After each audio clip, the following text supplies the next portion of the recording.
Okay, अस्सलाम वालेकुम dear participant.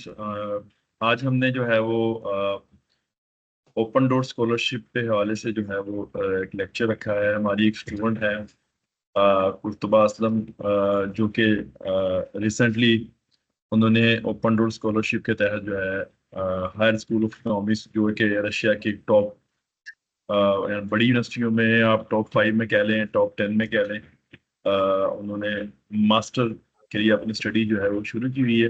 She applied in 2023, और जारी बात है 4 to 5 मंथ लगते हैं किसी भी स्कॉलरशिप में, और वो एक प्रोसीजर होता है। तो हमने सोचा क्यों ना हम हमारे और स्टूडेंट जो हैं, जो हमारे साथ डिपार्टमेंट के हैं या और लोग भी हैं, हम उनको क्यों ना इस बारे में बताएं कि वो भी अप्लाई करें ओपन डोर स्कॉलरशिप। मैं बताना चाहूंगा कि रिसेंटली स्टार्ट हो गई है, मेरे ख्याल है शायद 1 महीना उसमें और टाइम है उसमें ना, एप्लीकेशंस में। तो वो चलती रहेंगी। तो जो स्टूडेंट, बहुत सारे स्टूडेंट्स ऐसे होंगे जिनको पता नहीं होगा स्कॉलरशिप के लिए उस फॉर्म को कैसे फिल करना है। वहाँ पर मल्टीपल चॉइस क्वेश्चंस या छोटे से एग्जाम्स हैं। इसके अलावा भी वहाँ पर क्या डिफिकल्टीज आ सकती हैं, कुतुबा ने कैसे सक्सेसफुली जो है वो अपनी एप्लीकेशन को जो है वो उसमें तमाम प्रोसेस को जो है वो सक्सेसफुली जो है वो स्कॉलरशिप को गेट किया।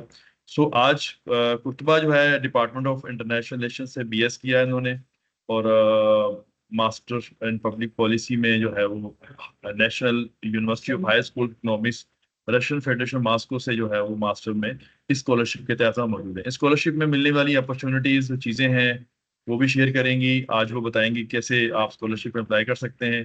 पहले वो कुतबा स्कॉलरशिप के बारे में ब्रीफ करेंगी, फिर स्टूडेंट के क्वेश्चन होंगे। Definitely she will address your all questions. Okay, तो बिल्कुल एंड में हम क्वेश्चन लेंगे। तो क्विकली, हमारे पास टाइम भी बहुत है, हमने टाइमली स्टार्ट करना था, वो कर भी दिया हमने। ये सेशन जो है वो रिकॉर्ड हो रहा है, और लेटर जो है जो स्टूडेंट रह जाएंगे या किसी और के लिए, वो इंशाल्लाह हम इसको अपने यूट्यूब चैनल पे अपलोड कर देंगे। तो आप वहां से भी इस वीडियो को देख सकते हैं। Okay Kutba, over to you. Now you can start your lecture, your everything. Okay. जी सर। सबसे पहले तो अस्सलाम वालेकुम सबको, तमाम पार्टिसिपेंट्स को 2024 ओपन डोर स्कॉलरशिप के लिए कि आप सबको सबसे पहले जो है मेरा इंट्रोडक्शन सर फैसल ने दे दिया है, और सर फैसल का बहुत-बहुत शुक्रिया कि इन्होंने मुझे जो है वो इस काबिल समझा कि मैं आप लोगों को इस हवाले से गाइड कर सकूँ, और उन्होंने मुझे अपॉर्च्युनिटी दी ताकि मैं आप लोग की क्यूरीज़ को और जो भी आप लोग के रिलेटेड प्रॉब्लम्स हैं स्कॉलरशिप से रिलेटेड, चाहे वो मोटिवेशनल लेटर हो गया है या यूनिवर्सिटी को सेलेक्ट करना या अपनी एलिजिबिलिटी के मुताबिक जो है कौन-सा प्रोग्राम हमारे लिए बेहतर है उसको सेलेक्ट करने के लिए सर ने मुझे जो है आज इनवाइट किया। बहुत-बहुत शुक्रिया सर फैसल आपका। अब मैं आप लोगों को जो है सबसे पहले जो कुछ बेसिक चीज़ें हैं वो बताऊँगी। तो मैं अभी आप लोगों से स्लाइड वगैरह शेयर कर लेती हूँ। अम, अच्छा, आप सबको ओपन डोर स्कॉलरशिप की जो है बेसिक चीज़ें तो ऑलरेडी पता होंगी कि क्या उसका एलिजिबिलिटी क्राइटेरिया है, क्या रिक्वायरमेंट्स हैं उसकी, और हमें जो है कितना सीजीपीए होना चाहिए। तो उसके अलावा मैं आपको फिर भी इसका जो है ब्रीफ इंट्रोडक्शन दे देती हूँ, और मैं आपको स्लाइड शेयर करती हूँ इसकी। अम,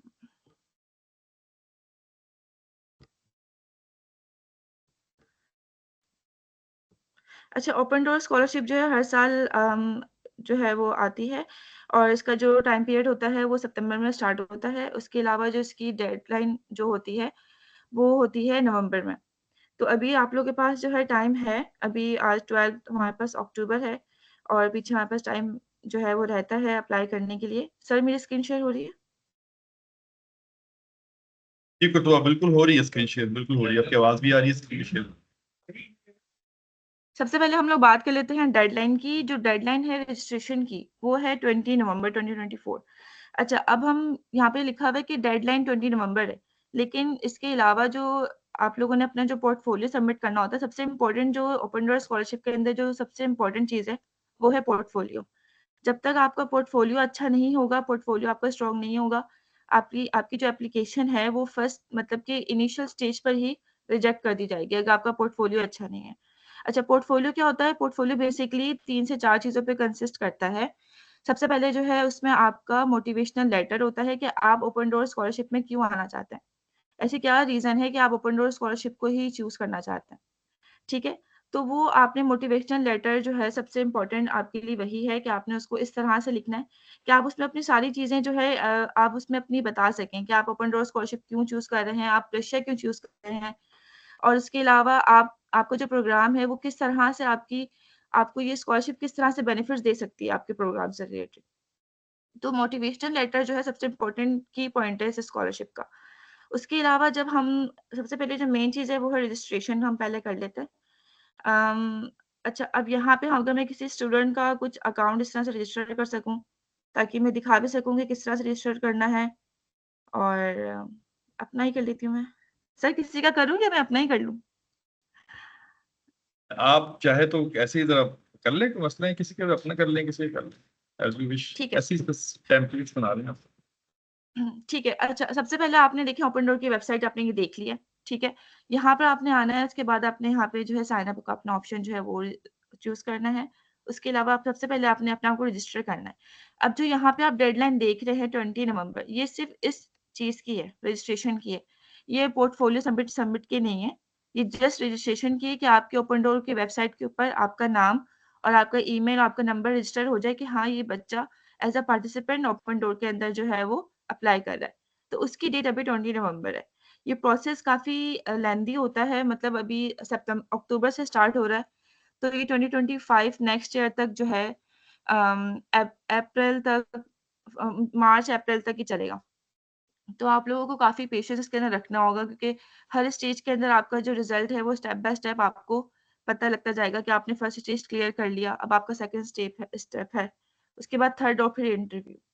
तो अब हम सबसे पहले जो है इसका रजिस्ट्रेशन कर लेते हैं ओपन डोर की वेबसाइट पर आके। ये ओपन डोर की वेबसाइट है, ठीक है? आप ये इस तरह से आप सर्च करें यहाँ पे। सिंपल आपने लिखना है ओपन डोर स्कॉलरशिप, ठीक है? उसके बाद आपके पास जो है वो एप्लीकेशन आएगी और ये इसका जो है यूआरएल है od.globaluni.ru, ठीक है? उसके बाद आप यहाँ पर आएँगे, आपके पास ओपन डोर की स्कॉलरशिप की वेबसाइट आ जाएगी। यहाँ पे आपने अपने आके लैंग्वेज ऑफ आपने मीडियम सेलेक्ट करना है कि आप रशियन लैंग्वेज में फिल आउट कर रहे हैं। ऑब्वियसली हमें इंग्लिश आती है तो हम इंग्लिश को सेलेक्ट करेंगे यहाँ पे। उसके बाद अपनी कंट्री जो सिटीज़नशिप है आपने वो सेलेक्ट करनी है। उसके बाद यहाँ पे आके अपने अपना नाम मेंशन करना है यहाँ पे अपना। फर्स्ट नेम आपने लिखना है, उसके बाद आपका सेकंड नेम आएगा। उसके बाद आपकी यहाँ पे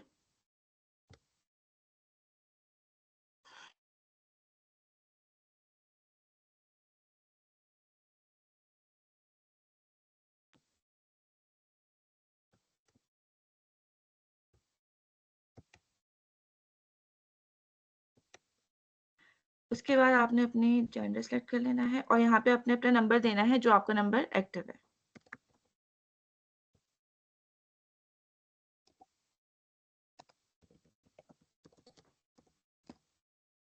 यहाँ पे आपने अपना ईमेल पुट कर देना है।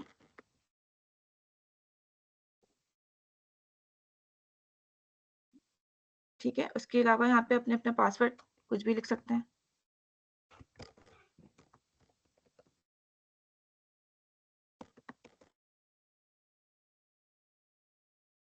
अच्छा, अब यहाँ पे क्या है कि देखिए यहाँ पे लिखा हुआ है बेस्टर।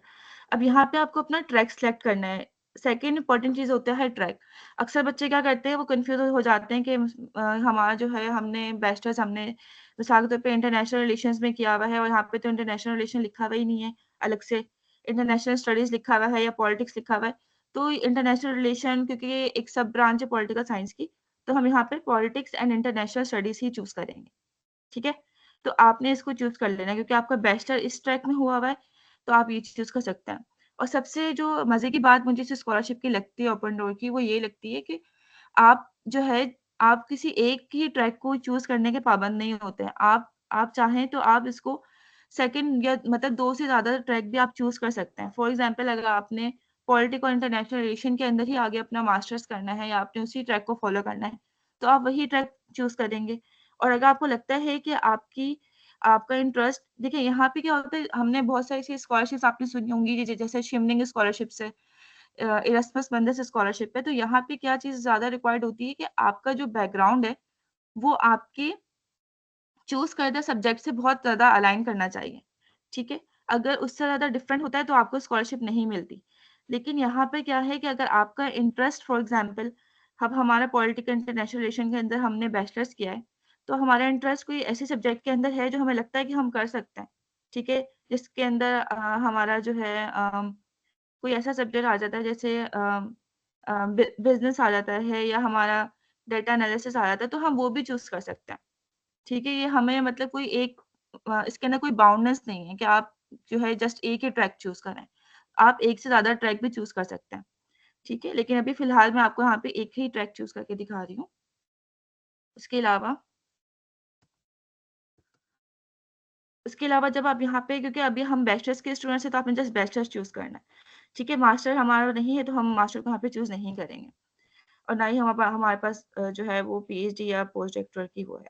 उसके अलावा यहाँ पे आपने जो इनकी मेंशन की हुई चीज़ें आपने सबको सिलेक्ट करके यहाँ पे अपना अकाउंट रजिस्टर कर लेना है। ठीक है? अब देखिए ये आपका आ गया अकाउंट रजिस्टर हो गया। अब आपका क्या बन जाए अब जो सबसे इम्पोर्टेंट काम है वो है आपका पोर्टफोलियो।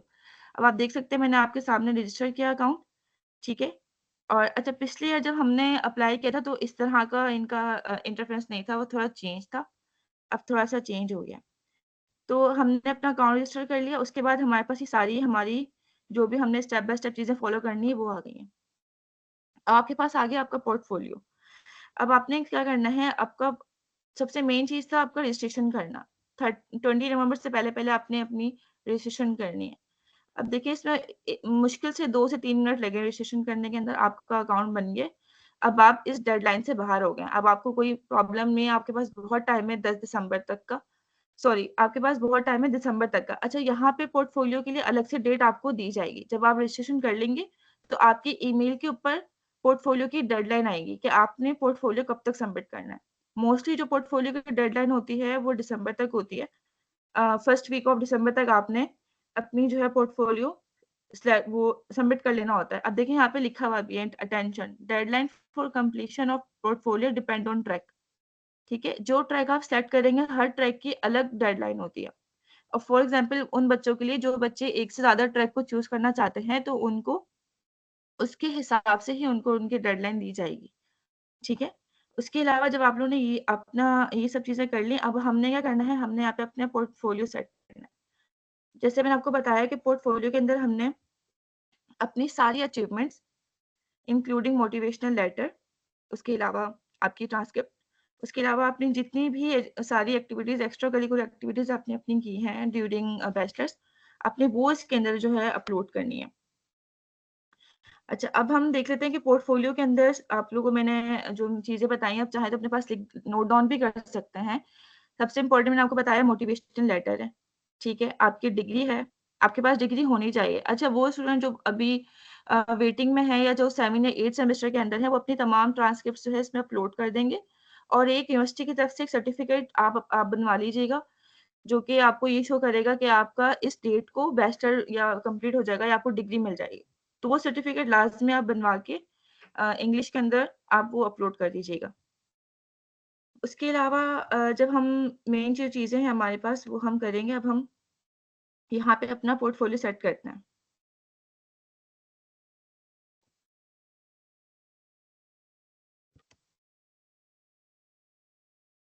वो मैं आपको बता देती हूँ। अच्छा मोटिवेशनल लेटर के अंदर जो है सबको पता है मोटिवेशनल लेटर किस तरह से लिखा जाता है और उसकी क्या-क्या रिक्वायरमेंट्स होती हैं। तो हम उन्हीं रिक्वायरमेंट्स को फ़ॉलो करते हुए लिखना है और इस चीज़ को आप लोग ये मत समझिएगा कि हम पाकिस्तानी स्टूडेंट्स बहुत स्मार्ट होते हैं या हम एआई यूज़ करके जो है अपनी चीज़ें लिख लेंगे। तो ये चीज़ें बिल्कुल भी मत कीजिएगा इवन कि अभी हमारे एग्ज़ाम्स स्टार्ट होने वाले हैं मंडे से।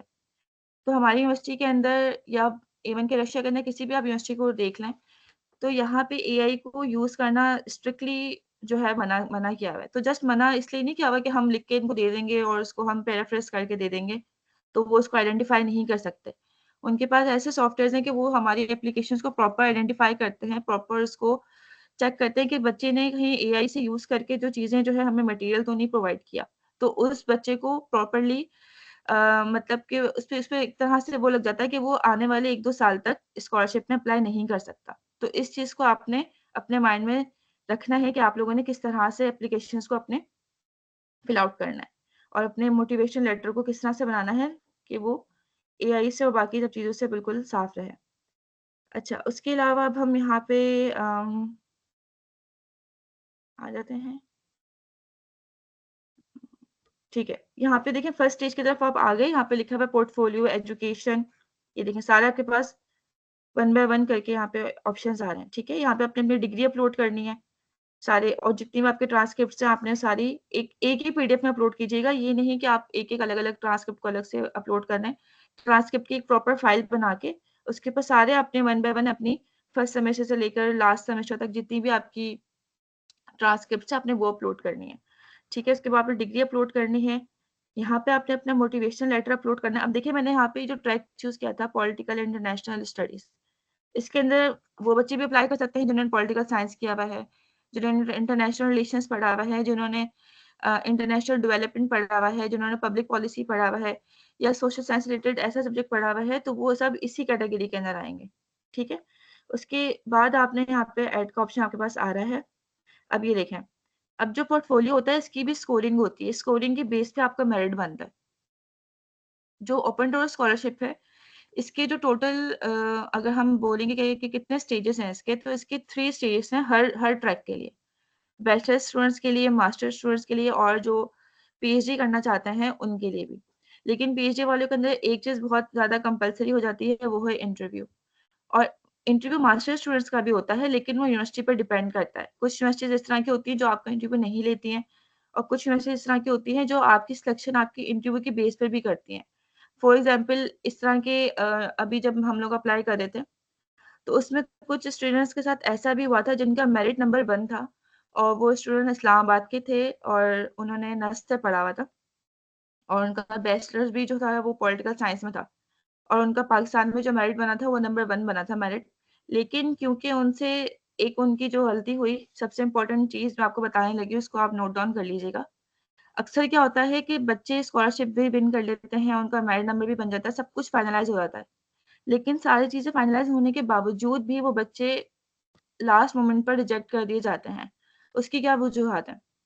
तो सबसे पहले उसकी वजूहात जो हैं वो ये है कि जब आप यूनिवर्सिटी के लिए अप्लाई कर रहे होते हैं वन बाय वन, अब हमें यहाँ पे क्या करना होता है, हमें यूनिवर्सिटीज़ के लिए भी वन बाय वन खुद से अप्लाई करना होता है। हमें यहाँ पे स्कॉलरशिप दे दी गई स्टेट की तरफ से, अब हमें क्या करना होगा कि हमें वन बाय वन यूनिवर्सिटीज़ को खुद रीच आउट करना होगा कि हमने कौन-कौन सी यूनिवर्सिटी सेलेक्ट की हैं। तो जब आप यूनिवर्सिटीज़ के अंदर डॉक्यूमेंटेशन अपनी अपलोड कर रहे होते हैं, तो वहाँ पे अगर कोई मिस्टेक होती है और आप उसको ऐसे ही नज़रअंदाज कर देते हैं और देखते ही नहीं हैं, तो वहाँ पे भी आपकी रिजेक्शन हो सकती है।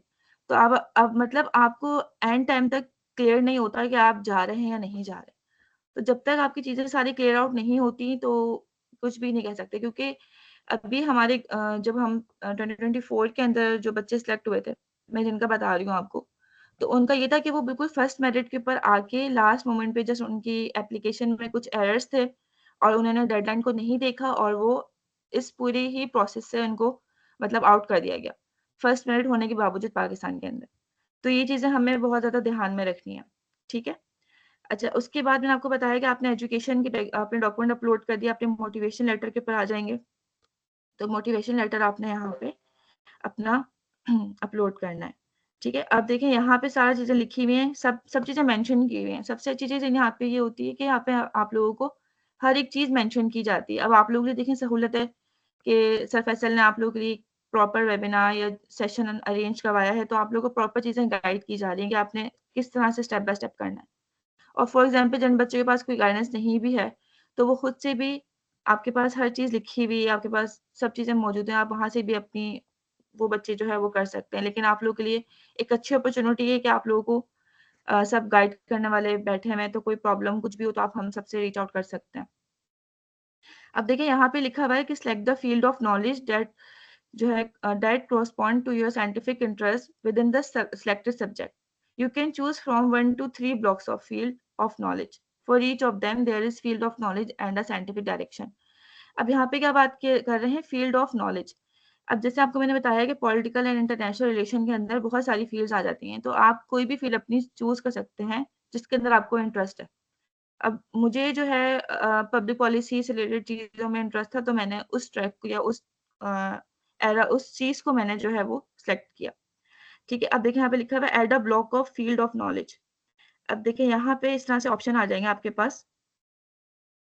पहले हमें ये देखना है कि हमारा जो प्रोग्राम है वो किस में आता है। हमारा प्रोग्राम सोशल साइंस में आता है, हमने वो चूज़ किया। फील्ड ऑफ नॉलेज, अब देखिए यहाँ पे हर चीज़ का अलग-अलग आ रहा है। Political science, social and economic geography, media and communication, क्योंकि सोशल साइंस के अंदर मैस कम्युनिकेशन वाले स्टूडेंट्स भी आ जाते हैं, जिनका मैस कम्युनिकेशन है वो भी कर सकते हैं इसके अंदर। एजुकेशन है, साइंस है, सोशियोलॉजी है, साइकोलॉजी है, ठीक है? तो आपने यहाँ पे अब यहाँ पे देखिए आईआर नहीं लिखा हुआ कहीं पे भी। देखिए पॉलिटिकल साइंस लिखा हुआ है, लॉ लिखा हुआ है, लेकिन आईआर नहीं लिखा हुआ, तो आप आईआर की साइंस चूज़ कर लेंगे। अब देखें साइंटिफिक डायरेक्शन, अब यहाँ पे अक्सर जो है कन्फ्यूज़न होती है। अब यहाँ पे जो चीज़ आप चूज़ करेंगे ना, उसी से रिलेटेड आपका पेपर आएगा। फॉर एग्ज़ाम्पल यहाँ पे लिखा हुआ है एशियन स्टडीज़, ठीक है? Hospitality, cultural studies. अब हमने हॉस्पिटैलिटी भी नहीं पढ़ा है और कल्चरल स्टडीज़ भी हमने नहीं किया, तो हमारे एशियन स्टडीज़ के अंदर आता है, ठीक है? तो हम यहाँ पे एशियन स्टडीज़ को चूज़ कर लेंगे, क्योंकि मोस्ट ऑफ द स्टूडेंट्स ने अपने 7th और 8th सेमेस्टर में सेंट्रल एशिया चूज़ किया होगा, ठीक है? और किसी ने कोई और जो है वो चूज़ किया होगा, तो हमारा जो मतलब लास्ट सेमेस्टर के अंदर जो हमने स्टडी की है, फाइनल जो स्टडीज़ हमारी होती है, तो उसको हम उस चीज़ को हम यहाँ पे मेंशन करेंगे, ठीक है? तो हमारा जो मेन फ़ोकस है स्टडी का वो एशियन स्टडीज़ हमारा था, तो हमने इसको एशियन स्टडीज़ यहाँ पे चूज़ कर लिया। उसके अलावा अब यहाँ पे आप कम से कम 1 से 3 इस तरह के ब्लॉक चूज़ कर सकते हैं, ठीक है? उसके बाद हम यहाँ पे बात कर लेते हैं, यहाँ पे लिखा हुआ है personal goal.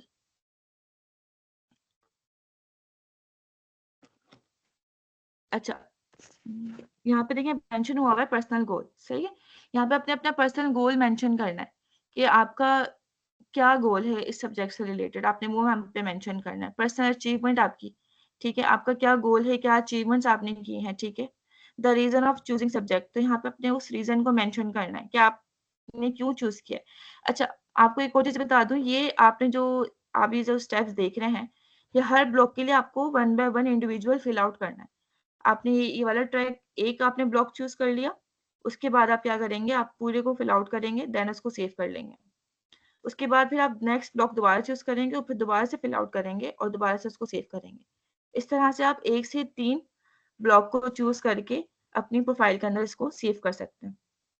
The reason for choosing to study in Russia, फिर वही चीज़ आ गई कि आपने क्यों चूज़ किया है रशिया को, तो आप वहाँ पे पूरा मेंशन करेंगे, ठीक है?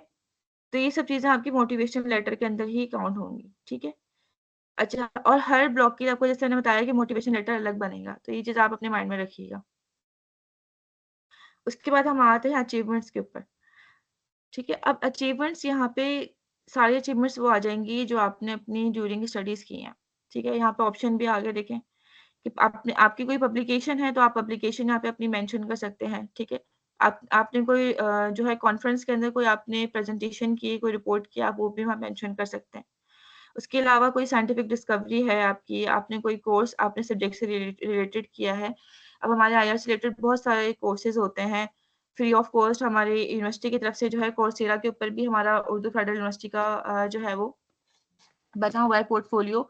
तो वो बच्चे जो कोर्सेरा से वो वाले कोर्सेज़ जो कि फ्री नहीं हैं, वो करना चाहते हैं अपनी इम्प्रूवमेंट के लिए, तो वो कोर्सेरा और उर्दू फेडरल यूनिवर्सिटी की अ, एक कोलैबोरेशन के जो है तहत हम हमें कोर्सेज़ दिए जाते हैं करने के लिए, हमारी स्किल्स इम्प्रूव करने के लिए, आप वो भी कर सकते हैं। तो आप उसको करके यहाँ पे अपलोड कर दें।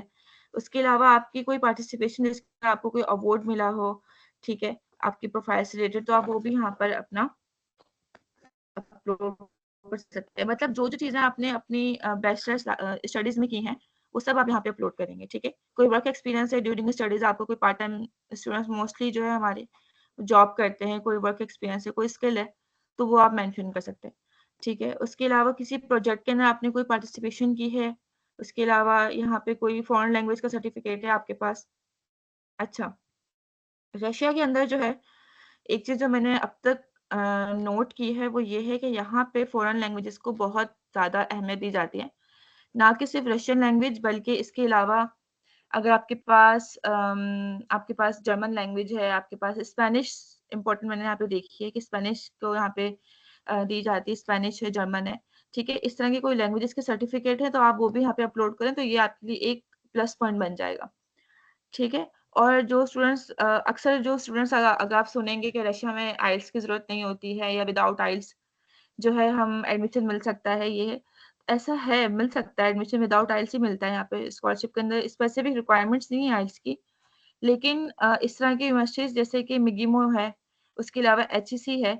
अच्छा जब मेरा एचईसी में एडमिशन प सबसे पहले मेरा मिगिमो में एडमिशन हुआ था, लेकिन अब मैं आपको इसकी भी आगे फर्दर डिटेल्स बताऊँगी हर यूनिवर्सिटी की, कि क्या प्रोज़ हैं, क्या कॉन्स हैं, हर चीज़ क्योंकि जब भी हम कोई चीज़ आगे कन्वे कर रहे होते हैं तो हमें उसका पॉज़िटिव और नेगेटिव दोनों चीज़ें बतानी चाहिए ताकि स्टूडेंट का माइंड बिल्कुल क्लियर हो आने से पहले कि क्या चीज़ जो है किस चीज़ का क्या फ़ायदा है और किस चीज़ के क्या नुकसानात हैं, ठीक है?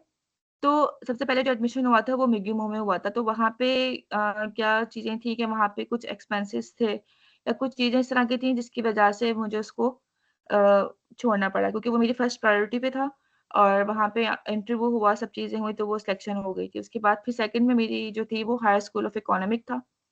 अब यहाँ पर क्या है मैं आपको आइल्स से रिलेटेड करके ही बता रही हूँ। अब यहाँ पर क्या है यूनिवर्सिटीज़ के अंदर आप एडमिशन आपको हो जाता है लेकिन एक चीज़ आपके लिए मैंडेटरी होती है अ, अदर यूनिवर्सिटीज़ का नहीं है इतना, लेकिन इन 2 का तो मैंने अब तक जो एक्सपीरियंस किया है, वो ये है कि जिन बच्चों के पास आइल्स नहीं है, वो यूनिवर्सिटी की तरफ से आपको एक तरह से आप समझें कि आपको एक एक टेस्ट समझ लें या कोर्स समझ लें, आपको ऑफ़र किया जाता है, जो कि आपने करना होता है, ठीक है?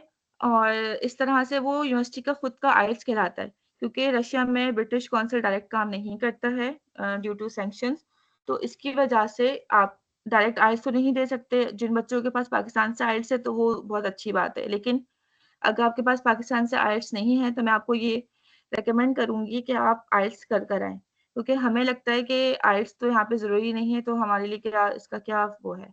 लेकिन आइल्स की बहुत ज़्यादा वैल्यू है। तो अगर आपके पास आइल्स है, तो फिर बहुत अच्छी बात हो जाएगी। तो फिर ये है कि यहाँ पे यूनिवर्सिटीज़ के अंदर आपको यूनिवर्सिटी की तरफ से जो एक टेस्ट मुनक्किद किया जाता है, वो बिल्कुल आइल्स की ही करिकुलम को फ़ॉलो करके दिया जाता है। तो वो आपको अटेम्प्ट करना होता है, क्योंकि यूनिवर्सिटी की ये रिक्वायरमेंट होती है। वो ओपन डोर की रिक्वायरमेंट नहीं है, लेकिन वो यूनिवर्सिटी की रिक्वायरमेंट है। तो आपने यूनिवर्सिटी की रिक्वायरमेंट भी फिल आउट करनी है, ठीक है? तो आपने यहाँ पे अपनी अचीवमेंट्स के अंदर आपको मैंने बताया सब चीज़ें, आपने वन बाय वन यहाँ पे कर लेनी है। ठीक है? ये सारे स्टेप्स आपको मैंने बता दिए हैं। अब आ जाते हैं एंट्रेंस के ऊपर, ठीक है? कि क्या-क्या टेस्ट है। अब देखिए यहाँ पे लिखा हुआ है नंबर ऑफ टास्क 45 ठीक है? Time to complete 60 minute. अब यहाँ पे देखें for passing the entrance test 3 attempts are given for each profile. अब यहाँ पे एक चीज़ बहुत अच्छी है ये कि वो स्टूडेंट जिनका जो टेस्ट है या कोई एग्ज़ाम है वो फर्स्ट अटेम्प्ट में पास नहीं कर पा रहे वो लोग, ठीक है? तो उनको 2 अटेम्प्ट और दिए जाते हैं, ठीक है? लेकिन मोस्ट ऑफ द स्टूडेंट अगर उनकी तैयारी अच्छी है तो वो फर्स्ट में ही पास कर लेते हैं और मेरा मशवरा ये है कि आप लोग फर्स्ट में ही पास आउट कीजिएगा इसको, क्योंकि जो बच्चा एक से ज़्यादा अटेम्प्ट किसी टेस्ट को क्लियर करने में लगा रहा है, सो इट्स मीन कि अ, उसकी तैयारी इतनी अच्छी नहीं है, तो ये चीज़ें भी काउंट होंगी, ठीक है? अगर आपने एक से ज़्यादा अटेम्प्ट लगाई हैं, तो वो भी काउंट होगा कि आपने सेकंड अटेम्प्ट में क्लियर किया था या आपने थर्ड में, तो आपके प्रोफाइल पे लिखा हुआ आएगा कि आपने ये टेस्ट इस अटेम्प्ट पे क्लियर किया, सही है? तो इस चीज़ को भी आप जो है वो अपने ध्यान में रखिएगा। अच्छा, उसके अलावा यहाँ पर एक और चीज़ मैं आपको बता देती हूँ, जो आपके लिए बहुत ज़रूरी है, वो दिखा देती हूँ मैं आपको। अब देखिए यहाँ पे भी लिखा हुआ है कि आइल्स की रिक्वायरमेंट नहीं है, बिल्कुल आइल्स की रिक्वायरमेंट नहीं है, लेकिन वही बात कि कुछ यूनिवर्सिटीज़ जो हैं वो अपनी तरफ से उनकी रिक्वायरमेंट्स होती हैं, तो हमें उसको जो है वो देखना होता है। अम,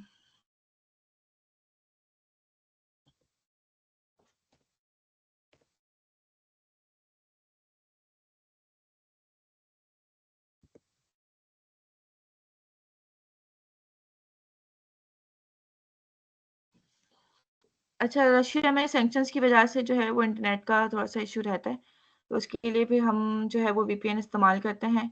क्योंकि यहाँ पे कोई भी इस तरह की साइट जो कि रशिया की नहीं होती तो वो यहाँ पे नहीं चलती है प्रॉपर।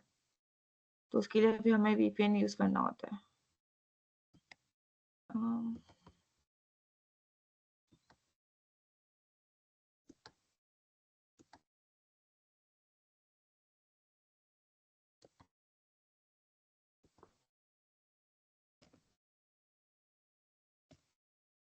अब मैं आप लोगों को जो चीज़ दिखा रही हूँ वो आप लोगों के लिए काफ़ी हेल्पफुल होगी। अच्छा, अगर आप ओपन डोर की वेबसाइट पे जाएँगे तो यहाँ पे इनके खुद के रूल्स भी मेंशन किए हुए हैं कि आपने क्या-क्या रूल्स हैं जो फॉलो करने हैं और क्या-क्या चीज़ें हैं जिसको आपने अपने ध्यान में रखना है, ठीक है? तो मैं आपको सबसे इम्पोर्टेंट चीज़ दिखा देती हूँ। आप देखिए यहाँ पे देखिए डिफरेंट यूनिवर्सिटीज़ भी ओपन डोर की स्कॉलरशिप के लिए वेबिनार अटेंड कर रही हैं, ठीक है? तो इन वेबिनार को अगर आप देखना चाहते हैं तो आप इनके यूट्यूब चैनल्स होते हैं, आप वहाँ पे जाएँ और आपको हर यूनिवर्सिटीज़ मेंशन हो रही है ना, आपको इनके यहाँ पे वेबिनार मिल जाएँगे इस तरह से, सही है? तो आप वो भी देख सकते हैं। कोई आपको हेल्प चाहिए एक्स्ट्रा तो आप वो भी देख सकते हैं। अच्छा, उसके अलावा आपको मैंने बताया था कि यहाँ पे हर सब्जेक्ट के लिए स्कॉलरशिप अवेलेबल है। तो यहाँ पे देखिए सारे सब्जेक्ट्स यहाँ पे मेंशन हो रहे हैं कि आपने कौन-कौन से सब्जेक्ट की स्कॉलरशिप यहाँ पे अवेलेबल है। उसके अलावा ये देखें, यहाँ पे पूरा ट्रैक यहाँ पे मेंशन किया हुआ है कि पोर्टफोलियो फिलिंग का क्या डेट है, ठीक है? सबमिशन की क्या डेट है, ठीक है? उसके अलावा जो है फर्स्ट स्टेज उसकी अच्छा फर्स्ट स्टेज यहाँ पे क्या है, आपका जो पोर्टफोलियो है वही आपका फर्स्ट स्टेज है। उसकी ग्रेडिंग होगी, ठीक है? ग्रेडिंग से मुराद ये है कि जो मार्क्स उनकी जो रिक्वायरमेंट्स हैं, उसके अकॉर्डिंग ही आपने यहाँ पे अपने जो मार्क्स हैं वो सिक्योर करना है, ठीक है? उसके बाद फिर फर्स्ट स्टेज की फिर रिजल्ट आएगा 2 वो दिसंबर को। उसके बाद फिर सेकंड स्टेज स्टार्ट होगा। तो ये काफ़ी लेंथी प्रोसेस है लेकिन ये कि जब आप फिर थोड़ा-सा पेशेंस इसके अंदर रिक्वायर्ड होता है। अब वो आपके अंदर है तो आप आराम से इस चीज़ को जो है वो क्रैक कर लेंगे। सेकंड स्टेज आ जाएगा, सेकंड स्टेज के अंदर जो है आपका टेस्ट होगा जो कि तकरीबन 3 आवर्स का होता है, ठीक है? तो उसमें आपका सारे इसमें आपके एमसीक्यूज़ भी आ जाएँगे, उसमें आपका थ्योरीज़ भी आ जाएँगी, उसमें सब चीज़ें इंक्लूड हो जाएँगी, ठीक है? फिर सेकंड स्टेज की अनाउंसमेंट हो जाएगी, उसके बाद जो है मतलब ये पूरा प्रोसेस जो है आपका, जैसे आपको मैंने बताया कि मास्टर ट्रैक वालों का 17 जनवरी तक आ जाता है, उसके बाद जो है इसके बाद जो इसकी इवैल्यूएशन होती है वो यूनिवर्सिटी की है, ठीक है? ओपन डोर की तरफ से हो गई, उसके बाद जो 17 जनवरी या जो जनवरी के बाद जो चीज़ें होंगी वो यूनिवर्सिटी की तरफ से जो है वो की जाएँगी। उसमें आपका इंटरव्यू शामिल है, उसमें आपकी डॉक्यूमेंटेशन शामिल है, सब चीज़ें उसके अंदर शामिल हैं। अच्छा, एक और चीज़ आपको बतानी थी कि ओपन डोर की जो स्कॉलरशिप है इसके अंदर जो विनर्स की कैटेगरी होती है वो भी डिवाइडेड होती है। 2 टाइप्स की विनर कैटेगरीज़ होती हैं इसके अंदर। एक तो होती है जो जिसमें आपको फुली फंडेड स्कॉलरशिप मिलती है, वो कहलाते हैं ओपन डोर विनर्स। और एक होती है प्राइज़ विनर्स जिसके अंदर आपको पार्टली फंडेड होती है। फॉर एग्ज़ाम्पल उसके अंदर आपको यूनिवर्सिटी की तरफ से या स्टेट की तरफ से स्कॉलरशिप तो प्रोवाइड की जाएगी, लेकिन वो आपके लिए क्या होगी पार्टली फंडेड होगी। इट्स मीन कि आपको कुछ परसेंट अमाउंट जो है वो पे करना होता है यूनिवर्सिटी को, तो वो आपको करना होगा। और फुली फंडेड में क्या होता है कि फुली फंडेड के अंदर आपको आपका स्टाइपेंड है, उसके अलावा आपकी रिहाइश है, उसके अलावा आपकी यूनिवर्सिटी की तरफ से जो फीस है 2 इयर्स मास्टर की या बैचलर्स की, वो आपकी ऑफ होगी, ठीक है? उसके अलावा जो है यूनिवर्सिटी की तरफ से भी वो यूनिवर्सिटी के अपने ऊपर डिपेंड करता है कि आपकी यूनिवर्सिटी कौन-सी है, तो वो यूनिवर्सिटी की तरफ से अदर बेनिफिट्स अलग होते हैं, ठीक है? उसके बाद मैं आपको बताना चाहूँगी कि यहाँ पर देखिए, यहाँ पे सारी यूनिवर्सिटीज़ की ये देखें, यहाँ पे आप आ जाएँगे तो ये जितनी भी कॉम्पिटिशन है ये इन तमाम यूनिवर्सिटीज़ की तरफ से प्रॉपर्ली किया जाता है। देखें कितनी सारी इसके अंदर यूनिवर्सिटीज़ जो हैं वो ओपन डोर के अंदर आती हैं, ठीक है? इसके अंदर जो है मिगिमो भी पहले सबसे जो बात है कि मिगिमो पहले ओपन डोर का हिस्सा नहीं थी। 2024 में ही बनी है, वो भी रिज़ल्ट आने के बाद। जब हम लोगों ने अप्लाई किया था, हमारा जब रिज़ल्ट आ चुका था, तब तक मिगिमो इसके अंदर इंक्लूड नहीं थी।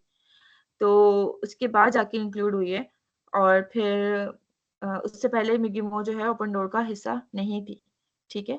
उसके बाद यहाँ पे देखें एचईसी यूनिवर्सिटी है, ठीक है? मॉस्को स्टेट मेडिकल यूनिवर्सिटी है, उसके अलावा फार ईस्टर्न यूनिवर्सिटी जो है, इसकी कुछ मैं आपको बताना चाहूँगी बेनिफिट्स। इसके अंदर क्या है कि जो बच्चे ओपन डोर के थ्रू जाते हैं स्कॉलरशिप के अंदर तो सिर्फ़ ये एक वाहिद यूनिवर्सिटी है जो कि स्टार्टिंग के 2 टू 3 मंथ्स एक ये वाली यूनिवर्सिटी थी और एक जो है हाँ, यही वाली यूनिवर्सिटी है। तो ये एक वाहिद यूनिवर्सिटी थी जो कि 2 टू 3 मंथ्स का अकोमोडेशन जो है स्टूडेंट्स को, उसके चार्ज नहीं करी थी। मतलब बाकी जो यूनिवर्सिटीज़ हैं, वो स्टाइपेंड आपको मिलता ही है। स्टाइपेंड के अलावा ये उस अकोमोडेशन के चार्जेज़ नहीं ले रही है आपसे। अब 2025 में पता नहीं ऐसा होगा या नहीं होगा, लेकिन 2024 में ऐसा था कि जिन बच्चों ने फार ईस्टर्न फेडरल यूनिवर्सिटी को टॉप पे रखा था, उनको ये बेनिफिट था यूनिवर्सिटी की तरफ से। अब मैंने आपको वही कहा कि हर यूनिवर्सिटी की तरफ से अलग-अलग बेनिफिट हैं। वो ओपन डोर की तरफ से नहीं होगा, स्टेट की तरफ से नहीं होगा, वो यूनिवर्सिटी की तरफ से इंडिविजुअल होगा। तो ये आपकी यूनिवर्सिटी पे डिपेंड करता है, ठीक है? आपने ये सारी यूनिवर्सिटीज़ आपने वन बाय वन चेक करनी है कि इस यूनिवर्सिटी के अंदर आपका प्रोग्राम है या नहीं है और अगर है तो क्या है, क्या रिक्वायरमेंट है, ठीक है? तो वो आपने चूज़ करनी है। अब हम कोई भी एक यूनिवर्सिटी खोल लेते हैं इसके अंदर से। अच्छा ये वाली देखिए यूनिवर्सिटी भी है इसके अंदर। इसके अलावा सेंट पीटर्सबर्ग की है यूनिवर्सिटीज़, ठीक है? साइबेरियन फेडरल यूनिवर्सिटी है, समारा यूनिवर्सिटी है।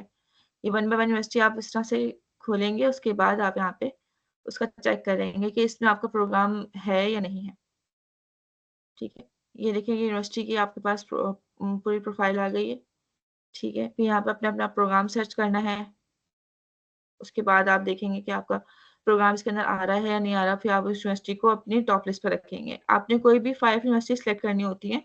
इस तरह से आपने सारी यूनिवर्सिटीज़ को वन बाय वन आपने देखना है कि आप आपका इंटरेस्ट किस यूनिवर्सिटी में है, क्या यूनिवर्सिटी के क्या बेनिफिट्स हैं। तो आपने ये सारी यूनिवर्सिटीज़ को इस तरह से चेक करना है, अपने इंटरेस्ट, अपनी सहूलत और अपनी जो भी गोल्स हैं उसके मुताबिक, ठीक है? इस तरह से आपने 5 यूनिवर्सिटी सेलेक्ट करनी है, तो उन 5 यूनिवर्सिटीज़ के अंदर क्या होगा कि अगर मिसाल के तौर पे आपका किसी एक यूनिवर्सिटी की तरफ से रिजेक्शन मिल जाता है आपको, तो ऐसा नहीं होगा कि आप ओपन डोर की उससे बिल्कुल बाहर हो जाएँगे। आपके पास आप जो है पीछे 4 ऑप्शन मज़ीद बचेंगे, जिसमें आप जो है फिर वो यूनिवर्सिटीज़ की तरफ से आपको ईमेल आएगी कि आप इस यूनिवर्सिटी से अगर रिजेक्ट हो गए हैं, तो आपके पास सेकंड ऑप्शन है, तो आप बताएँ आप क्या करना चाहते हैं? तो इस तरह से होता है, ठीक है? अच्छा, अब यहाँ पे देखिए, यहाँ पे सपोर्ट की भी ऑप्शन दिए हुए हैं, क्या कोई प्रॉब्लम है, कुछ है, तो आप यहाँ से इसको देख सकते हैं। और एक और चीज़ आपको मैं बताना चाह रही थी। ये देखिए, यहाँ पे हमारा जो सब्जेक्ट है पॉलिटिकल इंटरनेशनल स्टडीज़ वो आ गया। इसको हमने सेलेक्ट कर लिया। अब देखिए, यहाँ पे एक चीज़ आपको दी हुई है, ट्रैक दिए हुए हैं। बैचलर्स, मास्टर्स मुटबा स्क्रीन जो है ना वो स्टक हो गई एक तरह शायद स्क्रीन स्टक हो गई? इसको अच्छा, दोबारा शेयर करो इसको स्टॉप करके। ठीक है।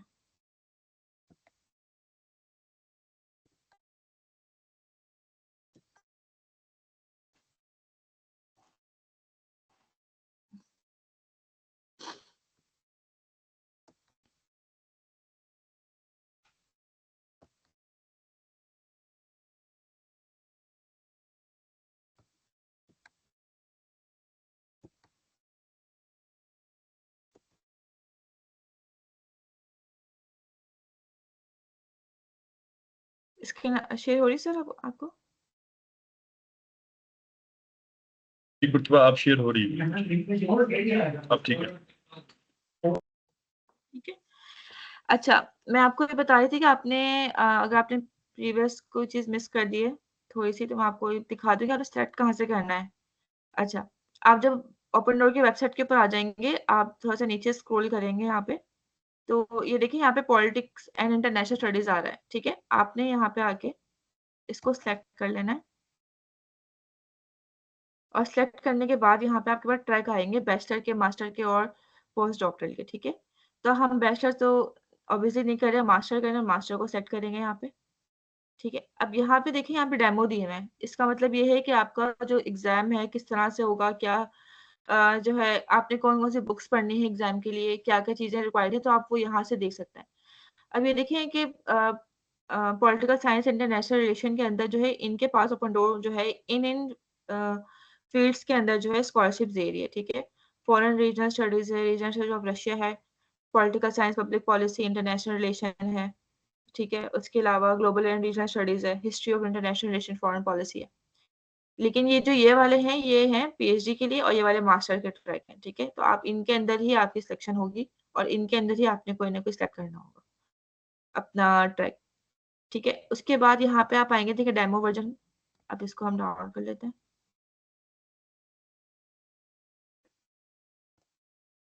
स्क्रीन शेयर हो रही है यहाँ से? अभी हो रही है, अभी हो रही है। अभी आपने, ठीक है, बिल्कुल हो मैंने रही जो है सर जी जी, मैंने एक पीछे से आवाज सर, जी जी, मैंने यहाँ पे जो ये पेपर ऑन किया, ये शो हो रहा है आपको? है। यस, बिल्कुल शो हो रहा है। ठीक है। अच्छा, आप ये पेपर देखें, आप यहाँ पे इन्होंने सैंपल दिया हुआ है कि आपका जो एग्जाम है वो किस तरह से होगा। ठीक है, पॉलिटिक्स इंटरनेशनल स्टडीज का। ठीक है, तो ये सेकंड राउंड का है। सेकंड राउंड मतलब कि आपका पोर्टफोलियो के बाद का स्टेप है ये। अच्छा, यहाँ पे आपको जो है इस तरह के आपको 30 टास्क दिए जाएंगे। ठीक है, अब उन 30 टास्क के अंदर आपके एमसीक्यूज भी इंक्लूड होंगे, उसके अंदर आपके ऐसे भी आ जाएगा। ठीक है, कोई आपका समरी है, कोई ओपिनियन है, इस तरह के क्वेश्चंस आपके आएंगे। ठीक है, इसके अंदर 18 एंट्री लेवल टास्क हैं जो कि जस्ट आपने समझे कि आपके एमसीक्यूज टाइप के हैं, जिसका आपको एक एमसीक्यू का जो है करेक्ट एमसीक्यू का 2 पॉइंट मिलेगा। ठीक है, उसके अलावा 9 जो इनके क्वेश्चंस हैं वो इंटरमीडिएट लेवल के हैं, जिसके अंदर आपको इस तरह के आंसर चूज करने हैं जो कि सिर्वल ऑप्शंस के साथ होंगे। आपने सिर्वल आंसर्स जो हैं, आप एक से ज्यादा आंसर को आप चूज कर सकते हैं। ठीक है, वो आपका जो पॉइंट है वो 2 to 4 पॉइंट का है। उसके अलावा 3 क्वेश्चन जो है एडवांस लेवल के होंगे, जिसके अंदर आपको कंस्ट्रक्टेड रिस्पॉन्स देना होगा। प्रॉपर आपने पॉइंट्स लिखने होंगे, ऐसे टाइप का आपने आंसर लिखना होगा। तो वो आपको 3 क्वेश्चन दिए जाएंगे। ठीक है, अब उसके अलावा आपकी जो इवेल्युएशन है वो आपकी ईच क्वेश्चन और ईच आंसर की, कि आपने क्या आंसर दिया उसके ऊपर आपकी इवेल्युएशन, आपको मेरिट बनेगा। ठीक है, इंटरनेशनल देखिए यहाँ पे इस तरह के कुछ एमसीक्यूज होंगे, और ये यहाँ पे सैंपल पेपर है तो इसलिए इन्होंने उसके आंसर भी बताए हुए हैं यहाँ पे। ठीक है, इस तरह के कुछ होंगे। उसके बाद कुछ इस तरह के आ जाएंगे, जैसे लिखा हुआ है compare the country and the disputed. ठीक है, कि कौन किस कंट्री का किससे क्या है, तो फिर आप इस तरह से क्वेश्चन आ गया। ठीक है, एडवांस लेवल के अंदर देखें यहाँ पे ऐसे लिखा हुआ है, इस टाइप का ऐसे आ गया। ठीक है, कि रिसेंट ईयर जो है, यहाँ पे कुछ कुछ भी आपको सवाल आ जाएगा। ये तो उन्होंने एक सैंपल दिया हुआ है, तो कोई भी सवाल आपको दे सकते हैं, तो आपने वो करना है। अच्छा, जब पेपर आपका हो रहा होगा तो उस दौरान आपका ऑब्वियसली सी बात है, आपका कैमरा भी ऑन होगा, आपका ऑडियो ऑन होगा, आपकी पूरी प्रॉपर मॉनिटरिंग की जा रही होगी आपकी स्क्रीन के ऊपर। आपका आप अपनी स्क्रीन से कुछ और इस तरह से नहीं, आप पेपर करते करते आपने यहाँ पे कुछ खोल के देखा या यहाँ से कुछ खोल लिया, आपकी स्क्रीन बिल्कुल लॉक हो जाएगी।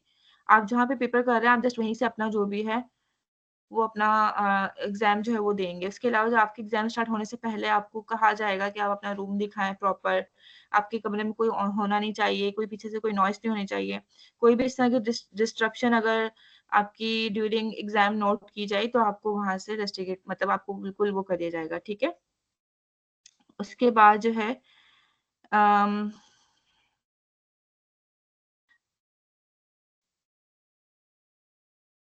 ठीक है, इस तरह के आपको सारे क्वेश्चंस आ जाएंगे, आपने वो सारे फिल आउट करने हैं, उसके आंसर देने हैं। ठीक है, और ये देखें सारे हर ट्रैक का इन्होंने जो जो आप चूज करेंगे अपना, हर उसका यहाँ पे इन्होंने दिया हुआ है। अच्छा, और दूसरी बात ये, अब सबसे इम्पोर्टेंट चीज जो कि मुझे नहीं पता था, क्योंकि मेरे पास उस लेवल की या उस तरह की गाइडेंस मौजूद नहीं थी उस वक्त, तो थोड़ी सी मुझे प्रॉब्लम हुई थी। तो ये चीज मैं आपको बताना चाहूंगी कि जब हमारा एग्जाम होगा ये वाला, तो हमें लगेगा, जो मुझे लगा था कि इंटरनेशनल रिलेशन है तो इंटरनेशनल रिलेशन से रिलेटेड ही एग्जाम जो है वो होगा। लेकिन यहाँ पर जो एग्जाम हुआ था तो उसके अंदर जस्ट इंटरनेशनल रिलेशन नहीं, बल्कि जो पॉलिटिकल साइंस की जो थ्योरीज होती हैं या जो हमने नहीं पढ़ी थी, या जो मतलब जो हमारे इसमें सिलेबस में इंक्लूड नहीं था पॉलिटिकल साइंस का कुछ चीजें, तो वो पॉलिटिकल साइंस की चीजें भी पेपर के अंदर इंक्लूड थी। ठीक है, तो उसके जो है वो आपने थ्योरीज या जो भी आपने पॉलिटिकल साइंस की जो मेन चीजें होती हैं वो आपने लाजमी पढ़नी है, क्योंकि उसमें भी वो एग्जाम्स के लिए इंक्लूड होती हैं। ठीक है, तो जस्ट इंटरनेशनल रिलेशन को नहीं, बल्कि आपने पॉलिटिकल साइंस की भी कुछ चीजों को पढ़ना है। ठीक है, तो वो उसका जो बुक्स वगैरह हैं, जो जहाँ से आपने तैयारी करनी है एग्जाम की, तो वो भी आपको इन्होंने बताई हुई है। तो मैं आपको जो है वो दिखा देती हूँ कि कहाँ से इनका मटेरियल जो है बुक्स का वो आपने लेना है।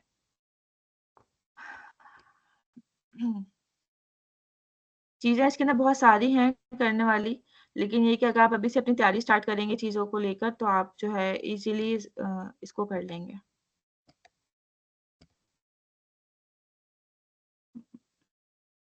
मैं आपको एक मिनट दिखाती हूँ खोल के इसको। अच्छा, अभी आपको मैंने दिखाया था कि इसका डेमो वर्ज़न था और देखिए सब्जेक्ट एरिया जो है इसके हवाले से भी मैं आपको दिखा देती हूँ कि किस तरह से आता है एग्ज़ाम। आई होप आप लोगों को अब तक समझ में आ रहा होगा चीज़ें सारी और फिर जो क्वेश्चंस हैं वो उसके बाद हम करते हैं। अच्छा, यहाँ पे देखें डिग्री प्रोग्राम वही बात आया था आपको मैंने कि सारा डिग्री प्रोग्राम मास्टर्स के लिए क्या-क्या है, ठीक है? अब यहाँ पे देखिए कंटेंट इंटरनेशनल रिलेशन का देखें लिखा हुआ है पूरा।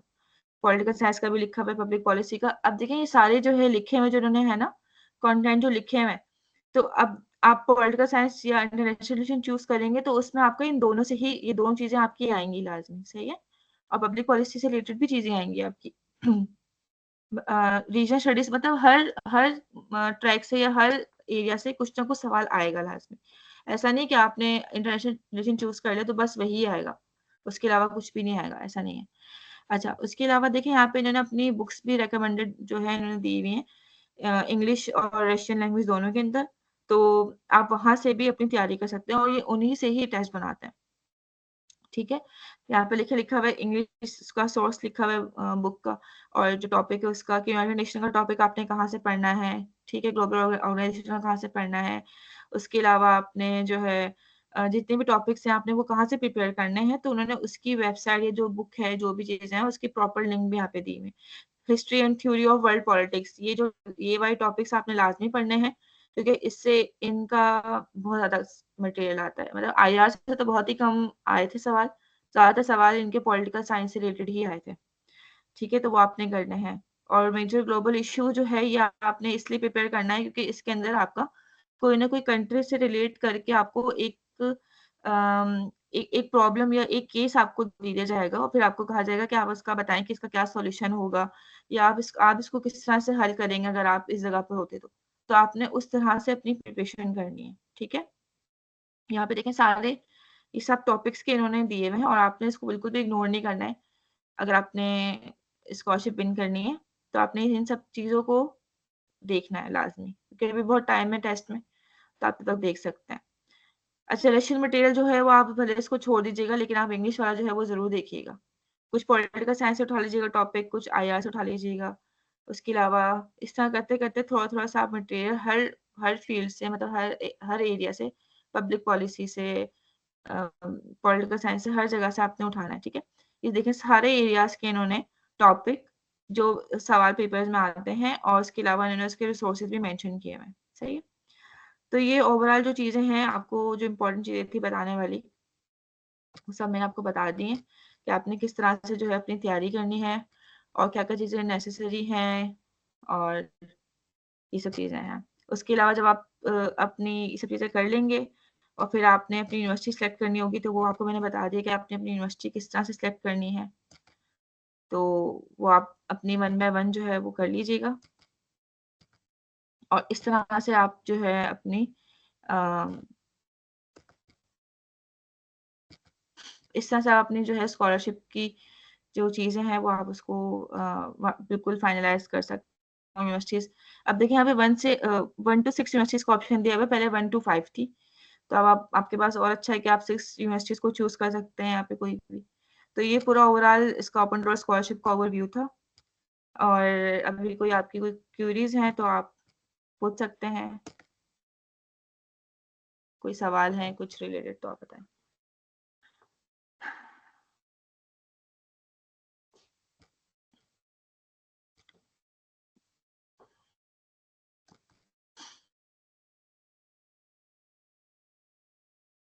जी सर। सर आप आपकी चीजें मुकम्मल हो गई? जी, जी सर, बिल्कुल। सब चीज़ें थैंक मेरी यू। हो गई हैं एक्सीलेंट, पूरी। Excellent, excellent. टाइम भी काफी हो गया हमारे पास और कुछ स्टूडेंट्स जी। के जो क्वेश्चन है, एक स्टूडेंट कह रहा था मैं बीएस क्रिमिनोलॉजी से हूँ, मैं अप्लाई कर सकता हूँ नहीं कर सकता हूँ कुछ का। अगर स्टूडेंट अपने सवालात लिख दे तो बहुत अच्छा हो जाएगा हमारे लिए क्वेश्चंस जो ना।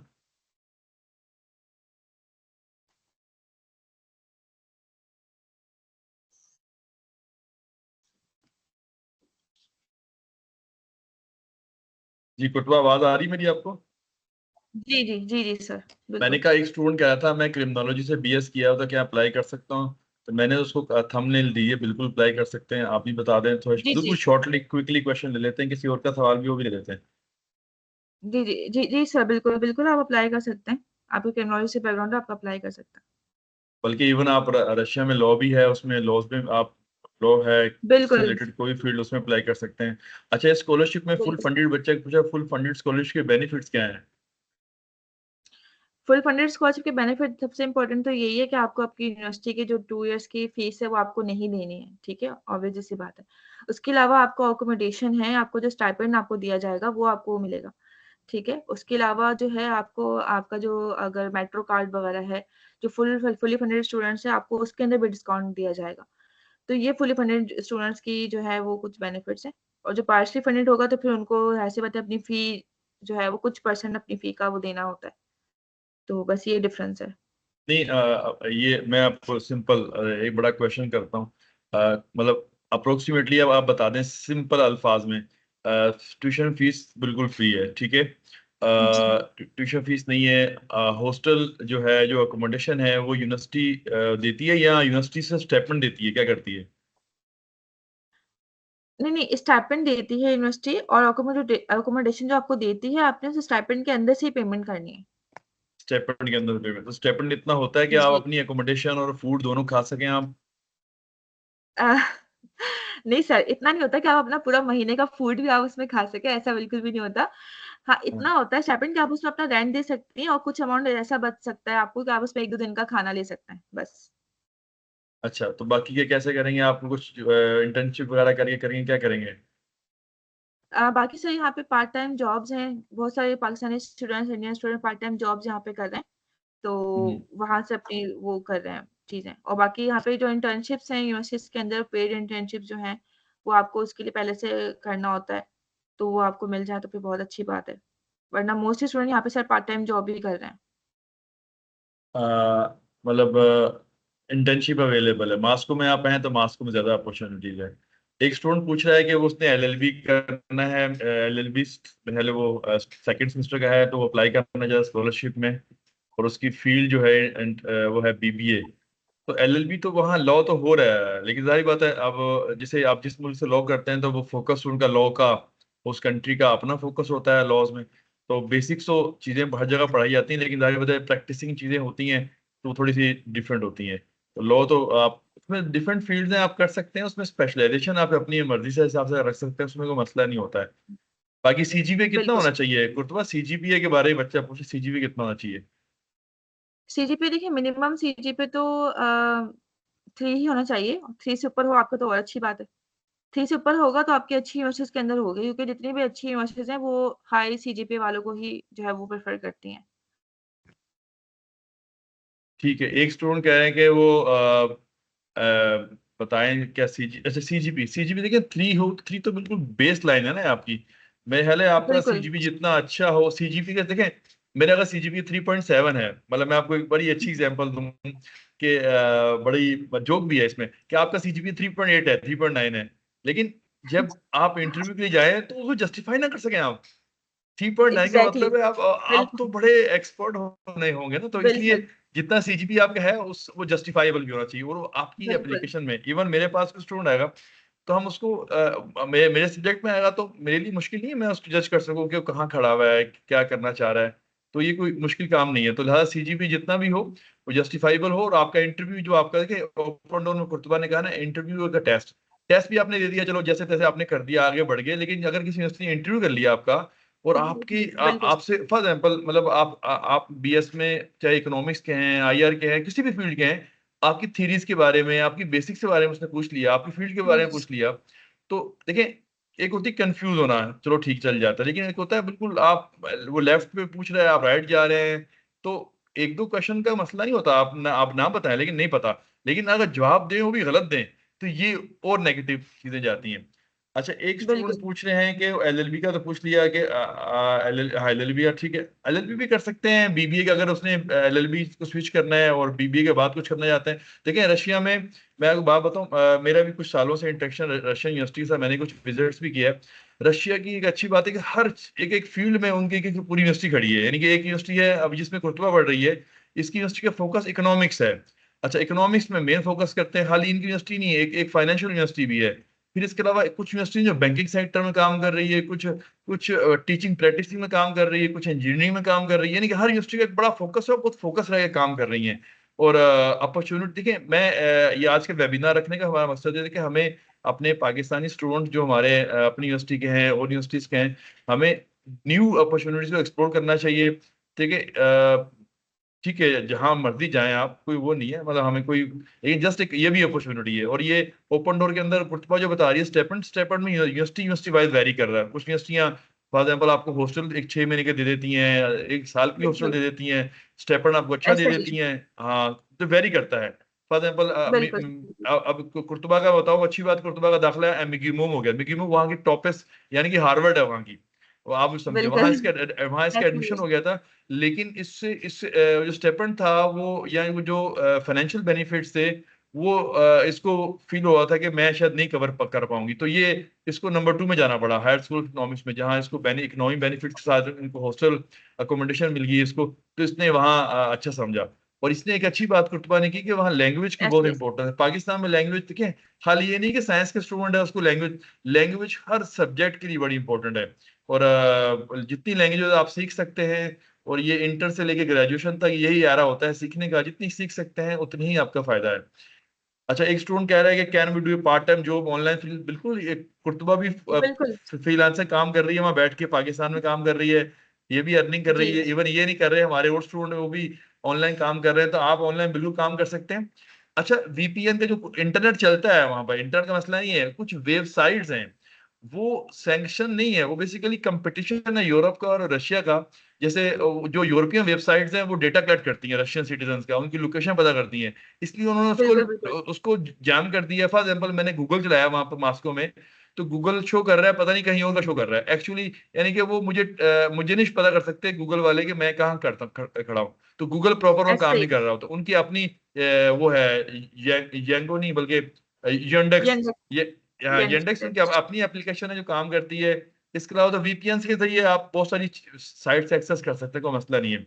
एक स्टूडेंट कह रहा है कि बिल्कुल। वो बीएस इकोनॉमिक्स 6 सेमेस्टर में है। अच्छा, अगर आप छठे में हैं तो अप्लाई नहीं कर सकते ना, देखें 7वें में है और 8वां सेमेस्टर आपको दिसंबर जनवरी देना है, बिल्कुल। Then you should apply, you can apply कि एक्सपेक्टेड है कि आपकी मार्कशीट जनवरी फरवरी में आ जाएगी, मार्च में आ जाएगी। हम्म। अगर आप 6 में हैं तो अभी 2 सेमेस्टर रहते हैं, तो I think you should not apply, you should wait for next year scholarship. Okay, तो मेरा ख्याल है ये करना चाहिए आपको। एक स्टूडेंट कह रहा है कि उसका प्रोसेस टाइम है, तो प्रोसेस टाइम में है 6 महीने तो लगेंगे मेरा ख्याल है प्रोसेस टाइम में। अगर अक्टूबर में शुरू हुई है तो मार्च अप्रैल तक चलेगा ना प्रोसेस। बिल्कुल, बिल्कुल सर, आराम से चलेगा, मतलब जून तक तो आप बैठे रहेंगे, जून तक तो आपका एंड टाइम तक कुछ ना कुछ होता ही रहेगा। तो इसके लिए तो आप मेंटली प्रिपेयर रहें कि टाइम टेकन है थोड़ा-सा, तो आपने करते रहें उसके साथ-साथ चीज़ें।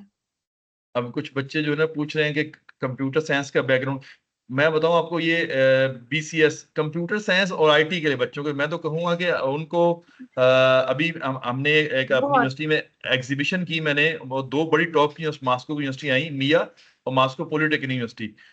वहां मैंने और अगर किसी का सेल्फ फंडेड में भी होता है ना, $2,500 से लेकर 3 साढ़े 3 हज़ार डॉलर फीस है साल की, बिल्कुल, बिल्कुल, और बिल्कुल। अकोमोडेशन और फूड। वहां वो मुझे बता रही थी, वो जो वाइस डायरेक्टर थी, कि हमारे पास आईडी में एक जॉब का एक इतना मौजूद है कि हमारे पास लोग नहीं है। और ये जो बिल्कुल। आजकल एआई है, और रशिया चूंकि लैंग्वेज पे थोड़ा थोड़ा इंग्लिश से थोड़ा दूर है, तो हमें लगता है कि हमारा कुछ भी नहीं है। तो वहाँ आईटी और आईटी के अंदर एआई में, अगर एआई में काम करें आप, तो आपके लिए बहुत बड़ी वो खुद मार्केट है। वहां से आप सीख के आते हैं, तो वहाँ ईस्टर्न यूरोप और वहां पर भी बड़ी मार्केट में आप इंटर हो जाते हैं। तो वहाँ बहुत सारे लोगों की ऐसी अपॉर्चुनिटी है जो लोग नहीं कर पाते, और उसके अंदर भी बहुत सारे स्कॉलरशिप है। इवन मैं बताऊं आपको, मैं कुछ स्टूडेंट सेल्फ फंडेड भी चले जाते हैं। अगर आपका सीजीपी अच्छा आ जाता है, यूनिवर्सिटी के अंदर भी फीस वेवर का सिस्टम होता है कि आप फीस वेवर हासिल कर सकते हैं पार्शली।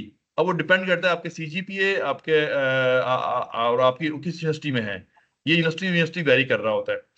तो बिल्कुल। बाकी तो सर वैसे भी रशिया जो है वो आईटी और साइबर सिक्योरिटी और कंप्यूटर की चीज़ों के लिहाज से इतना ज़्यादा दुनिया में सबसे आगे है, इवन कि यूरोप से भी आगे है सर साइबर सिक्योरिटी में और जितनी भी चीज़ें हैं कंप्यूटर साइंस की रिलेटेड। तो जो बच्चे कंप्यूटर साइंस से हैं अगर मैं तो ये मशवरा दूँगी आपकी वाली बात कि अगर पैसे दे के भी आपको पढ़ने का मौका मिल रहा है, कंप्यूटर साइंस वालों की स्पेशली तो वो ज़रूर आएँ पढ़ने के लिए, क्योंकि बहुत ज़्यादा रशिया आगे है इन चीज़ों के अंदर। अच्छा, एक स्टूडेंट पूछ रहा है कि फेडरल यूनिवर्सिटी में डिग्री ट्रांसक्रिप्ट अपडेट मिलता है तो रूटीन मैटर है, लेकिन अभी भी ये चीजें तो फेस करनी पड़ेंगी, और ये तो मसला नहीं, आप कर सकते हैं मैनेज ना, मतलब करेंगे, थोड़ा अर्जेंट अप्लाई करें, चीजें हो जाती हैं। लेकिन अगर वो लास्ट सेमेस्टर में है तो उसको जरूर अप्लाई करना चाहिए, और मेरा ख्याल है कि इतना मुश्किल नहीं है, कुछ जो बता रही हूँ जस्ट आपकी प्रिपरेशन के लिए बता रही है, मतलब इतना कोई हमारे स्टूडेंट कर सकते हैं, तो इसलिए कोई मुश्किल नहीं है। आप इन चीज़ों में अप्लाई करके और चीज़ों स्कॉलरशिप को विन कर सकते हैं, कोई बड़ा इशू नहीं है। किसी और को कोई सवाल है, वरना हम इसको क्लोज करेंगे, हमारा टाइम भी जो है वो ऊपर हो गया है। एक स्टूडेंट कह रहे हैं कि वो अच्छा, एक ये कह रहे हैं कि आईआर की डिग्री के साथ जो है बैचलर किसी को, क्यों नहीं, आप बैचलर अगर आईआर में किया, कुटुंबा ने पब्लिक पॉलिसी जो है ना वो ले लिया है, आप आईआर पढ़ के आप चेंज कर लें, कोई मसला नहीं है। अब उसकी रीजन और उसको लिंक भी होना चाहिए, एक आपने अब आईआर में है और आप जाना चाहते हैं एआई में, तो वो थोड़ा सा हुँ, जस्टिफाई करना पड़ेगा, कैसे करेंगे, हाँ एआई से बिजनेस एग्ज़ैक्टली। चले जाएं, मार्केटिंग में चले जाएं, इस तरह की इकोनॉमिक लिंकेजेस की डिग्रियां में चले जाएं, कुछ इस तरह की चीजों में चले जाएं, तो वो आपका इजी हो जाएगा। अच्छा, एक लास्ट सवाल, लास्ट क्वेश्चन, कुटबा आप बारी बात है, लड़कियां जो है वो बड़ा डरती हैं स्कॉलरशिप में वहां जाने में, आप वहां गई हो, तो आप बताओ जरा इस बारे में, लास्ट क्वेश्चन है, इसमें क्लोज करेंगे हम लोग। तो और आप बताएं, आपको कोई वहां एक सेफ लगा, आपको कोई परेशानी का सामना तो नहीं करना पड़ा कि बड़ा मसला है, लोग डरते हैं ना, बड़ी क्या परेशानी है वहां पर, क्या मसाइल है वहां पर, ऐसा कुछ नहीं है? नहीं सर, बिल्कुल ऐसा कुछ भी नहीं है। बहुत अच्छा है, इवन कि जो यहाँ के जो खुद के जो रशियन जो लोग हैं, अगर मैं उनकी बात करूँ, सर बहुत अच्छे हैं। मतलब जो यहाँ के जो मर्द हज़रात हैं, वो इतने रिस्पेक्टेड होते हैं सर, इतने इतने रिस्पेक्टफुल होते हैं कि इवन कि मैं जो है हम हिजाब करके बाहर जाती हूँ, मैं कभी-कभी अबाया भी पहन के चली जाती हूँ बाहर, तो मुझे कभी ऐसा फ़ील नहीं हुआ कि कोई मुझे ऐसे देखे या मुझे ऐसे कुछ बोले, ऐसा कभी फ़ील नहीं हुआ। इवन कि सर मेरी कुछ पाकिस्तानी दोस्तें थी, तो वो मुझे कही थी, "तुम यूनिवर्सिटी में अबाया पहन के गई हो?" तो मैंने बोला, "हाँ, मेरे पास उस दिन टाइम नहीं था चेंज करने का, तो मैं अबाया पहन के चली गई।" तो इसमें कोई इतनी बड़ी बात नहीं है। उल्टा यहाँ पे जो टीचर्स हैं या बाकी जो स्टाफ है, वो आपकी उल्टा रिस्पेक्ट ही करता है। तो ऐसी कोई बात नहीं है। हाँ, लेकिन एक जो चीज़ है, वो बताना चाहूँगी मैं वो ये है कि यहाँ पे जो डिफरेंट जैसे उज़्बेकी यहाँ पे काफ़ी हैं, उज़्बेकी और ताजिकी यहाँ पे काफ़ी हैं। तो बस वो थोड़े से जो वो हैं, बस वो थोड़े से हैं कि आप अपने आप को खुद सही रखें तब ठीक है। तो बाकी जो यहाँ के जो रशियन जो लोग हैं वो बहुत अच्छे हैं सर। मतलब वो बहुत रिस्पेक्टफुल हैं और कभी भी आपको ऐसा कि नहीं कि आपको बिला वजह के तंग करेंगे या आप इवन कि सर हम लोग रात को इतनी देर-देर से यूनिवर्सिटी से वापस आ रहे होते हैं, 9-9 10-10 बजे हम आ रहे होते हैं। हम मेट्रोज़ पे खड़े होते हैं, कभी कोई प्रॉब्लम नहीं होता सर। बहुत सेफ है इस हवाले वो जो से। अज़्बिक ताजिक बता रहे हैं, वो ज़ाहिर बात है, वो मेंटेलिटी या वो चीजें वो तो अपने मुल्क से बाहर करके जी, लाए जी, ना, जी। मतलब उसके वो लोकल्स का तो इशू बिल्कुल। नहीं है, स्टेट तो नहीं, नहीं, सिक्योर है लोकल्स आपका। बहुत अच्छे हैं। अच्छा, एक स्टूडेंट कह हुँ। रहा है वीजा, बाकी देखिए मैं बताऊं, रशिया में ना तो वो बैंक स्टेटमेंट मांगते हैं, वीजे का कोई इशू नहीं, जब आपका दाखिला हो जाता है, एडमिशन का मतलब ये है कि आपको जो एग्ज़ैक्टली। इनविटेशन आएगा, इनविटेशन के ऊपर वीजा अप्रूव होके आता है, वो आपको जस्ट जाएं, आप वीजा स्टिकर लगवाएं और आप जाएं, अपने एयरप्लेन पकड़े आप जाएं, कोई सबसे आसान है वीजा का प्रोसेस। कोई बैंक स्टेटमेंट नहीं मांगते हैं, कुछ नहीं चाहिए उनको, कोई वास्ता ही नहीं है इससे कि आपके क्या बैकग्राउंड क्या है, आप आपके घर हैं, प्रॉपर्टी है या नहीं है, पैसे बैंक में है या नहीं, उनको कोई वास्ता नहीं है। आप एडमिशन लिया, एडमिशन लेटर आ गया, इसका मतलब वीजा आ गया, आप जाएं अप्लाई करें और सीधा जाएं बच्चा अपनी क्लास ज्वाइन करें, कोई मसला नहीं। ठीक है कुतबा, थैंक यू सो मच आपका, आपने हमें टाइम दिया, हाँ जी। और ये हम आपका लेक्चर जो है अपलोड भी कर देंगे हमारे स्टूडेंट्स के लिए, और चीज़ें बाकी किसी को कुछ पूछना हो तो हमारे ईमेल एड्रेस मौजूद है, हमसे पूछ सकते हैं, रब्ता कर सकते हैं, फिर इंशाल्लाह अच्छा, बिल्कुल। हम इसके अलावा अगले वीक सेमिनार करने जा रहे हैं। अभी रशियन गवर्नमेंट की भी स्कॉलरशिप आई है, जिसमें जी, ट्यूशन जी। फीस भी फ्री है, और उसमें अकोमोडेशन भी शामिल है, और स्टेपन भी मिल जाता है, चीज़ें हैं स्टूडेंट, तो हम उसको भी इंशाल्लाह अनाउंस करने जा रहे हैं। तो हमारा आईआर फास्ट का चैनल है, आप सर्च करेंगे तो आप लोग जो वहाँ पर चीज़ें मिल जाएंगी, ठीक है। थैंक यू सो मच कुतुबा, तमाम ठीक है स्टूडेंट सर, जिन्होंने हमें थैंक यू। ज्वाइन किया उनका भी बहुत शुक्रिया, फिर इंशाल्लाह मुलाकात होती है, ठीक है। ओके, अल्लाह हाफिज़। बहुत शुक्रिया। Thank you. अल्लाह अल्लाह हाफ़िज़। हाफिज़।